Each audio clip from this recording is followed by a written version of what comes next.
Hello मेरे प्यारे बच्चों, कैसे हो?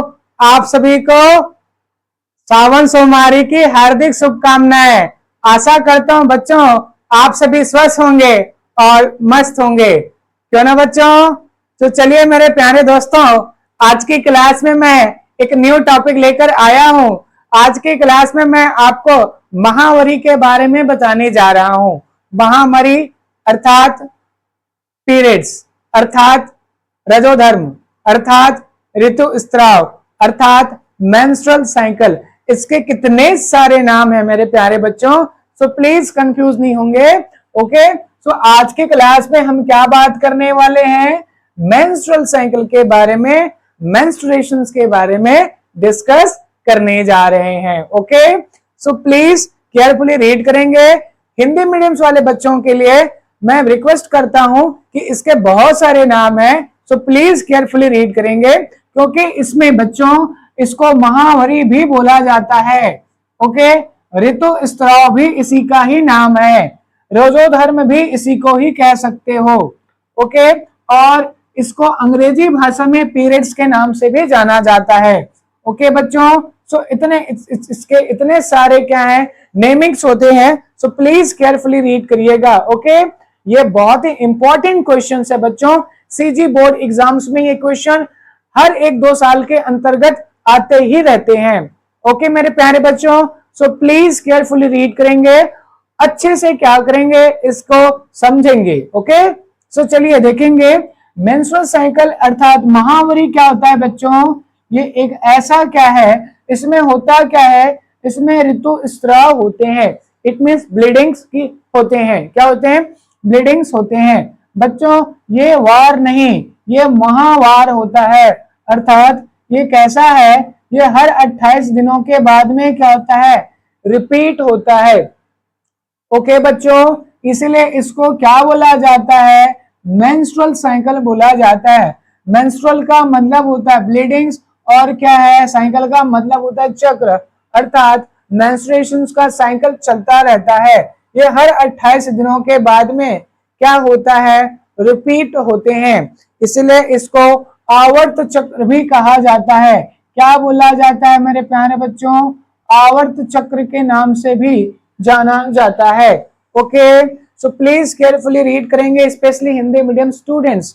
ओके प्यारे प्यारे बच्चों, और ये मेंस्ट्रुअल साइकिल होता किसमें मेरे प्यारे बच्चों? ये मेंस्ट्रुअल साइकिल होता है बेटा प्राइमेट्स में होते हैं, मैमल्स में होते हैं। ओके, ह्यूमन बींग्स में स्पेशली होता है। ओके मेरे प्यारे बच्चों, सारे मैमल्स में तो नहीं होते हैं, बट ह्यूमन के केस में क्या होता है, होता है।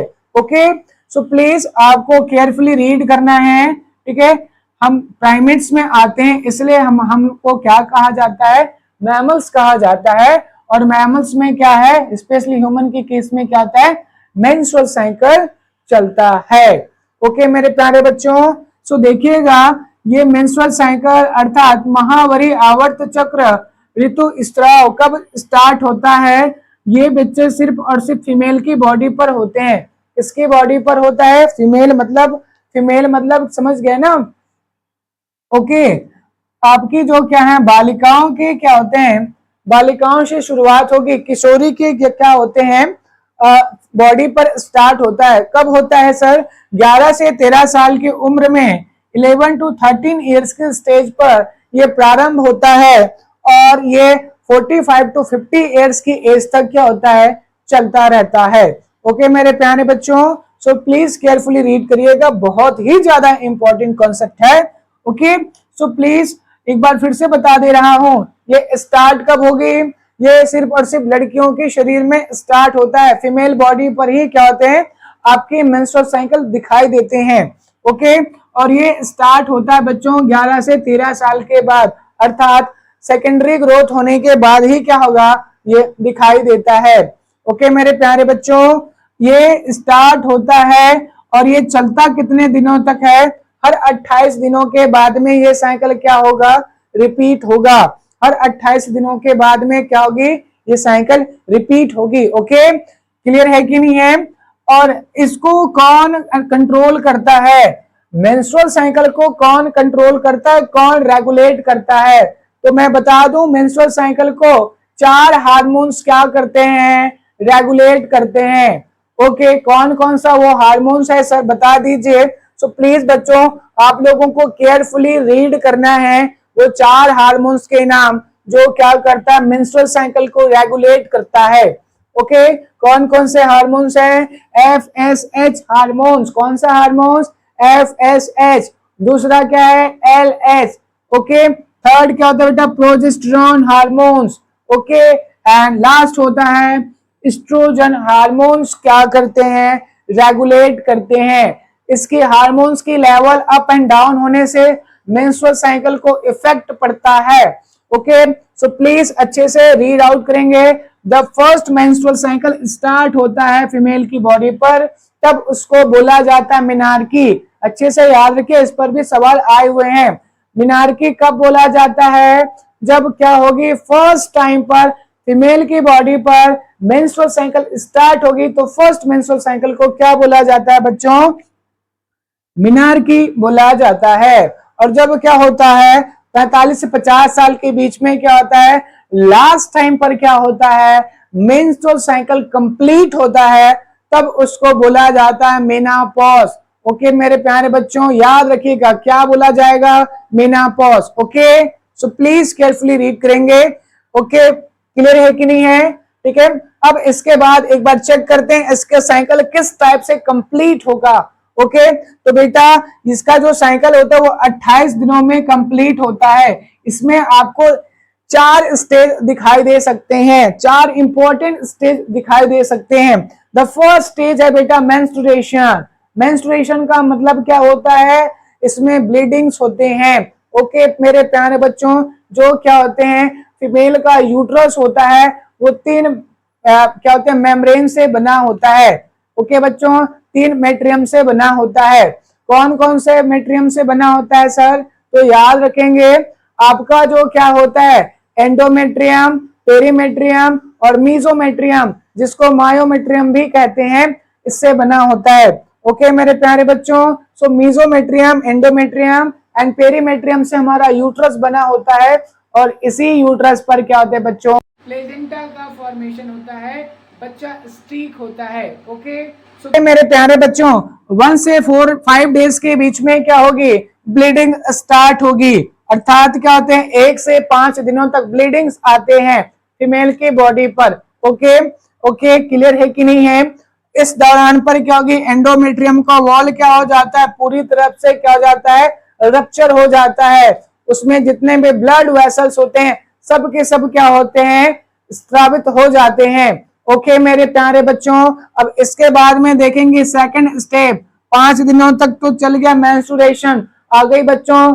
इसमें क्या होते हैं, ठीक है, फीमेल की वेजाइनल ट्रैक से क्या होता है, बहुत सारे ब्लीडिंग्स और उसके साथ में अदर कंपोनेंट्स का क्या होता है, सिक्रेशन होता है। ओके, अब देखिएगा 6 से 13 दिन का कौन सा है, 6 से 13, इसमें क्या होगी, इसमें क्या होता है, आपकी बॉडी पर क्या होते हैं, एफएसएच हार्मोन्स के कारण से, एफएसएच हार्मोन्स के कारण से क्या होगी, फॉलिकुलर सेल बनने लगते हैं।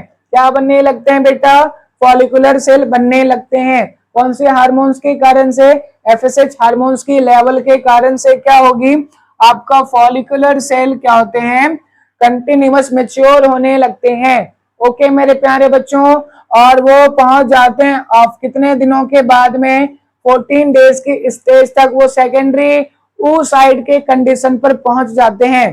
कौन सी कंडीशन पर सर जी, सेकेंडरी oocyte के कंडीशन पर पहुंच जाते हैं। और सेकेंडरी oocyte की कंडीशन पर ही क्या हो जाता है, वो बॉडी से डिस्चार्ज हो जाता है, वो ओवरी से क्या हो जाता है, डिस्चार्ज हो जाता है। ओके, क्लियर है कि नहीं है। इसी को हम क्या कह सकते हैं, इसी को हम कह देते हैं, क्या कह देते हैं बच्चों, ओव्यूलेशन। क्या बोला जाता है, सेकेंडरी जो अंडाणु होते हैं, सेकेंडरी oocytes जो होते हैं, उसको क्या किया जाता है, उसको क्या किया जाता है, ओवरी से क्या कर दिया जाता है, डिस्चार्ज कर दिया जाता है। ये जो है बच्चों, ये ओवम नहीं, ये सेकेंडरी oocytes होते हैं, जिसको कहां से डिस्चार्ज कर दिया जा रहा है, ओवरी से डिस्चार्ज कर दिया जाता है। और इसी को तुम क्या कहते हो, इसी को तुम क्या कहते हो, अंडोत्सर्ग या ओव्यूलेशंस कहते हैं। ओके, क्लियर है कि नहीं है? ठीक है, 14 डेज क्या है सबसे सुटेबल माना जाता है किसके लिए? इंटरकोर्स के लिए, संभोग के लिए क्या बोला जाता है बच्चों? सबसे क्या है उपयुक्त। इस दौरान पर क्या होते हैं, फिजिकल रिलेशनशिप होते हैं, ठीक है, नर और मादा के बीच में। तो क्या होगी आपका जो क्या होता है, फर्टिलाइजेशन के चांसेस बहुत ही ज्यादा होते हैं। ओके, हो रहा है कि नहीं हो रहा है? अगर आपको क्या है फर्टिलाइजेशन को सक्सेसफुल बनानी है तो आपको क्या होगा, क्वाइटस की प्रोसेस इस दौरान पर करनी चाहिए। 14 और 15 डेज तक क्या होता है, ओवम क्या होता है, रेडी होता है किससे मिलने के लिए, स्पर्म से मिलने के लिए। ओके मेरे प्यारे बच्चों, और इसी पर क्या है चांसेस बढ़ जाते हैं फर्टिलाइजेशन होने का। उसके बाद में क्या होगा, उसके बाद में क्या होता है, ठीक है, ओवरी पर क्या होते हैं, जैसे ओव्यूलेशन होगा यहाँ पर क्या हो जाते हैं मेरे प्यारे बच्चों, एक कैविटी का फॉर्मेशन होता है, एक कैविटी का फॉर्मेशन होगा। ओके, क्लियर है कि नहीं है? और उस कैविटी से क्या होते हैं बेटा, उसको कहते हैं कार्पस ल्यूटिनम। क्या बोलते हैं बच्चों, कार्पस ल्यूटिनम। जैसे ही क्या होगा ओवरी डिस्चार्ज होगी तो क्या होते हैं बच्चों, कार्पस ल्यूटिनम की फॉर्मेशन होता है। ओके, यहां से दो हार्मोन सिक्रीट होते हैं, एक होता है बच्चों एस्ट्रोजन और दूसरा होता है प्रोजेस्टेरॉन हार्मोन्स। ओके, याद रखिएगा प्रोजेस्टेरॉन हार्मोन्स कहां से सिक्रीट होगा, कार्पस ल्यूटिनम से क्या होते हैं, सिक्रीट होते हैं, जिसके कारण से क्या होगी, जिसके कारण से क्या होता है, जिसके कारण से बच्चों आपकी जो क्या है एंडोमेट्रियम्स की जो वॉल्स होते हैं, एंडोमेट्रियम्स की जो वॉल्स होते हैं, इस वॉल की बात कर रहा हूं मैं। ओके, इस वॉल की क्या कर रहा हूं, बात कर रहा हूं मेरे प्यारे बच्चों। आ गई बात समझ में? ये आपका यूट्रस है और यूट्रस पर क्या होते हैं, आपका एंडोमेट्रियम्स होते हैं। तो इस एंडोमेट्रियम को मजबूत कौन बनाएगा, स्ट्रॉन्ग कौन बनाएगा, उसके लिए चाहिए आपको दो हार्मोन्स। कौन कौन से? Progesterone hormones and estrogen hormones.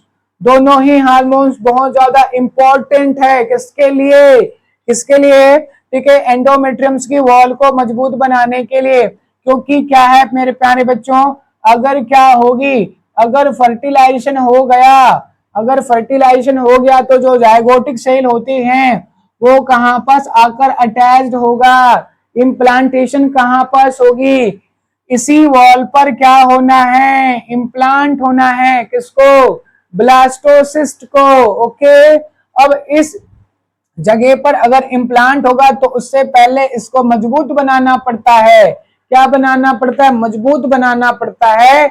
इसीलिए क्या करते हैं, प्रोजेस्टेरॉन हार्मोन्स का लेवल क्या हो जाता है, बढ़ जाता है और 15 से 28 दिनों तक क्या होते हैं, ठीक है। अगर क्या होगा, अगर इम्प्लांटेशन हुआ तो ये प्रोजेस्टेरॉन का लेवल जब तक क्या होगी प्रेगनेंसी रहेगा तब तक क्या होगा, ये बना रहेगा। और बाय द वे अगर मीटिंग नहीं हो पाता, मिलन नहीं हो पाते हैं दोनों युग्मक का, इट मींस गैमेट्स का, तो क्या हो जाएगा, तो क्या हो जाएगा, तो फिर हो जाता है क्या, कार्पस ल्यूटिनम की क्या हो जाता है, डीजनरेशन हो जाता है। ओके मेरे प्यारे बच्चों, और फिर से क्या होगी, फिर से क्या होगा, ये 18 डेज तक क्या होता है, कार्पस ल्यूटिनम बना रहेगा और 28 डेज तक क्या होगी, कार्पस ल्यूटिनम बना रहता है। उसके बाद शेड आउट हो जाता है और फिर से पुनः क्या चलने लगता है, फिर से 1 डे आ जाता है जिसमें क्या हो जाएगा, फिर से एंडोमेट्रियम की वॉल्स क्या हो जाएगी, ठीक है, शेड आउट हो जाएगी। मतलब क्या हो जाएगा, इसमें जितने भी ब्लड वेसल्स हैं वो क्या हो जाएगा, वो फिर से क्या होगा, वॉश आउट हो जाएगी। इतनी बात क्लियर है कि नहीं है, इतनी बात क्लियर है कि नहीं है? तो जो मेंस्ट्रुअल साइकिल होता है उसके 4 स्टेप होते हैं। सबसे पहले मेंस्ट्रुएशन होगा 1 to 5 डेज में, 6 to 13 डेज पर क्या होते हैं, फॉलिकल की फॉर्मेशन होगा। ओके बच्चों, और उसमें से क्या होगा 14 डेज पर ओव्यूलेशंस होते हैं। ओव्यूलेशंस के बाद में क्या होगा आपका 16 to 7 14 15 16 के 15 16 डेज पर क्या हो जाता है, फर्टिलाइजेशन डन होगी और फाइनली क्या हो जाता है, कार्पस ल्यूटिनम की फॉर्मेशन होगा। कार्पस ल्यूटिनम क्या होगी, सक्सेसफुल होगा जब फर्टिलाइजेशन हो जाएगा। ओके, अदरवाइज क्या होगी, ये डीजनरेट हो जाते हैं। 28 दिनों तक क्या होते हैं, कार्पस ल्यूटेरम क्या होते हैं, बनी रहेगा। अगर नहीं हुआ मीटिंग तो क्या होगी, ये डीजनरेट हो जाएंगे और फिर से क्या होता है, मेंस्ट्रुअल साइकिल फिर से कंप्लीट होता है। तो चलिए बच्चों, अब इसको ग्राफिकल रिप्रेजेंटेशन भी चेक कर लेते हैं कि ग्राफ के थ्रू, आपके बुक में ग्राफ भी है, सो प्लीज आप इसको ग्राफिकल रिप्रेजेंटेशन देखिएगा। तो चलिए देखिएगा ग्राफिकल रिप्रेजेंटेशन किसकी, मेंस्ट्रुअल साइकिल्स की। ओके, सो देखिएगा बच्चों, मेंस्ट्रुअल साइकिल क्या होता है, इसमें दो फेज चलते हैं। एक तरफ बेटा टू हार्मोन्स कहां पर देखा जाएगा, ओवरी पर देखा जाएगा, और यूट्रस की वॉल पर भी क्या होते हैं, टू हार्मोन्स का क्या होगा, इंपॉर्टेंस देखा जाएगा। सो प्लीज देखेंगे, सबसे पहले जब मेंस्ट्रुअल साइकिल स्टार्ट होगी का जब पहला दिन होता है, तो उस टाइम पर रोल होता है किसका, एफएसएच और एलएच हार्मोन्स का रोल होता है। एफएसएच हार्मोन्स और एलएच हार्मोन्स कहां से रिलीज होते हैं बेटा, ये दोनों हार्मोन्स क्या होते हैं, आपके इंटीरियर पिट्यूटरी ग्लैंड से क्या होते हैं, रिलीज होते हैं, और ब्लड स्ट्रीम्स के थ्रू ये क्या करते हैं, आपकी ठीक है ओवरी पर क्या करते हैं, एक्टिव होते हैं। ओके मेरे प्यारे बच्चों, सो एफएसएच हार्मोन्स क्या करता है, इसका पूरा नाम होता है फॉलिकल स्टिमुलेटिंग हार्मोन्स। ये क्या करते हैं, फॉलिकल्स को क्या, ओवरी की जो फॉलिकल है उसको स्टिमुलेट कर देते हैं, और उससे क्या होता है, इसकी क्या होता है, मैच्योरेशन स्टार्ट हो जाता है।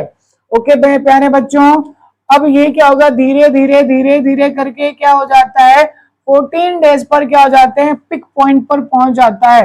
किस पर पहुंच जाता है बच्चों, देख रहे हैं 14 डेज पर दोनों हार्मोन्स, ल्यूटिनाइजिंग हार्मोन्स एंड आपका एफएसएच हार्मोन दोनों पिक पॉइंट्स पर है। जैसे ही क्या होगी, एफएसएच और एलएच हार्मोन्स पिक पॉइंट्स पर जाएगा, तो उसी दौरान पर क्या होता है, आपका ओव्यूलेशन हो जाता है। क्या हो जाता है मेरे प्यारे बच्चों, ओव्यूलेशन हो जाता है, ओवम डिस्चार्ज हो जाता है, कहां से, ओवरी से। ओके, ओवम का डिस्चार्ज हो जाना ही क्या है, ओव्यूलेशन कहलाता है। ओके मेरे प्यारे बच्चों, याद रखिएगा, जैसे ओवरी से क्या होगा, ओवम डिस्चार्ज होगी, ओवम डिस्चार्ज होगा, तो इसमें एक कैविटी बनता है।